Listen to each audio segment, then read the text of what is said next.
How to add credit card on PayPal. Our guest facing issues to add card on your PayPal application.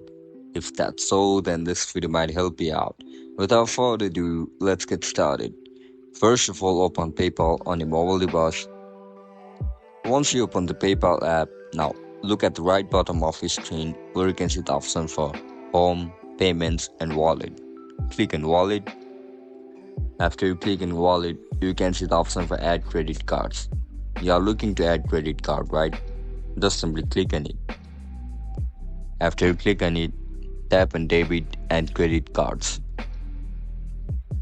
You can scan your cards, or if you want to enter the card manually, click and enter your card info. Write down your card detail, your expiration date, your CVV. Once you write it down, click on Link Card.